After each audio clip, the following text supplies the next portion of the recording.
നമസ്കാരം. Kottayam government nursing കോളേജിലെ ഒന്നാം വർഷ വിദ്യാർത്ഥിയെ സീനിയേഴ്സ് അതിപൈശാചികമായി ഉപദ്രവിച്ചതിന്റെ കൂടുതൽ വിവരങ്ങൾ ഇപ്പോൾ പുറത്തു വരികയാണ്. ഒന്നാം വർഷ വിദ്യാർത്ഥികളെ ഹോസ്റ്റൽ മുറിയിൽ മുട്ടുകുത്തിച്ച് നിർത്തുകയും കവിളത്തടിക്കുകയും ചെയ്തു.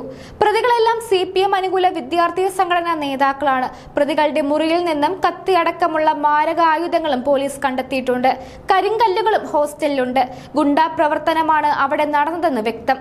സീനിയേഴ്സിനെ കാണുമ്പോൾ ബഹുമാന സൂചകമായി തലതാഴ്ത്തി നടക്കണമെന്നും ആജ്ഞാപിച്ചിരുന്നു. പരാതിക്കാരനായ വിദ്യാർത്ഥിയെ മൃഗീയമായി പീഡിപ്പിച്ചത് പിറന്നാൾ ആഘോഷത്തിന് ചെലവ് ചെയ്യാതിരുന്നതിനാലാണെന്ന് വിവരമുണ്ട്. മദ്യമടക്കം വാങ്ങാൻ പരാതിക്കാരനായ വിദ്യാർത്ഥിയോട് പ്രതികൾ പണം ആവശ്യപ്പെട്ടിരുന്നു. വിദ്യാർത്ഥിയുടെ കയ്യിൽ പണമില്ലാതിരുന്നതിനാൽ പണം കൊടുക്കാൻ കഴിഞ്ഞില്ല. തുടർന്നാണ് കട്ടിലിൽ കെട്ടിയിട്ട് കോമ്പസ് ഉപയോഗിച്ച് വയറിലും ശരീരമാസകലവും കുത്തി പരിക്കേൽപ്പിച്ച് സീനിയേഴ്സ് പൊട്ടിച്ചിരിച്ച് ആഹ്ലാദിച്ചത്. ദൃശ്യങ്ങൾ മൊബൈലിൽ പകർത്തുകയും ചെയ്തു. സംഭവത്തിൽ പോലീസ് അന്വേഷണം തുടരുകയാണ്. കൂടുതൽ വിദ്യാർത്ഥികളിൽ നിന്നും അധ്യാപകരിൽ നിന്നും മൊഴിയെടുക്കും. ഇതിനായി കോളേജിലും ഹോസ്റ്റലിലും അന്വേഷണ സംഘം വിശദമായ പരിശോധന നടത്തും.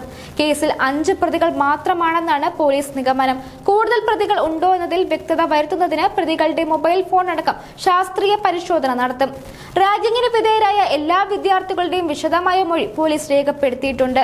1, 2, 3 പറഞ്ഞ് നഗ്നരാക്കി കൈകാലുകൾ കട്ടിലിൽ ബന്ധിച്ച ശേഷം കുട്ടികളുടെ ശരീരത്തിലുടനീളം കോമ്പസും ഡിവൈഡറും ഉപയോഗിച്ച് കുത്തിക്കീറുന്ന ദൃശ്യങ്ങളാണ് പുറത്തു വന്നത്.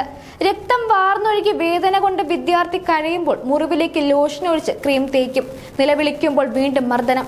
ഇവയെല്ലാം വീഡിയോയിൽ റെക്കോർഡ് ചെയ്ത് കണ്ടു രസിക്കുകയും മറ്റുള്ളവർക്ക് കൈമാറുകയും ചെയ്യുന്ന ക്രൂര വിനോദം.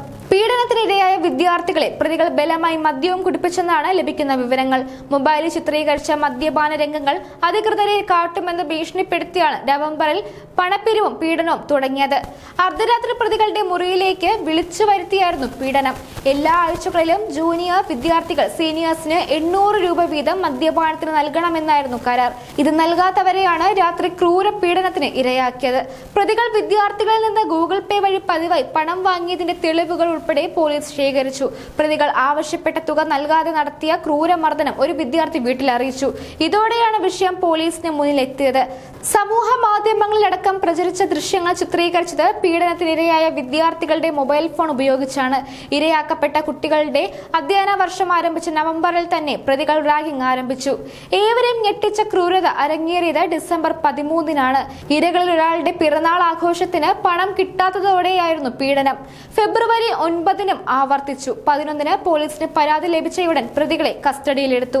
അതിനിടെ ഗവൺമെന്റ് നഴ്സിംഗ് കോളേജുകളിൽ ആന്റി റാഗിംഗ് സ്ക്വാഡ് സുതാര്യമായി പ്രവർത്തിക്കുന്നുണ്ടോ എന്നത് സർക്കാർ പരിശോധിക്കുമെന്ന് student nurses association of India സംസ്ഥാന കമ്മിറ്റി ആവശ്യപ്പെട്ടു.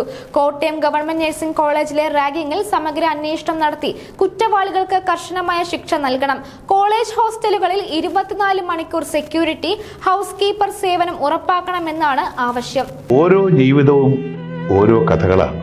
വേറിട്ട കഥകളുടെ ഒരു കൂട്ടായ്മ. വേണമെങ്കിൽ നമുക്കതിനെ ഒരു നോവലെന്ന് പേരിടാം.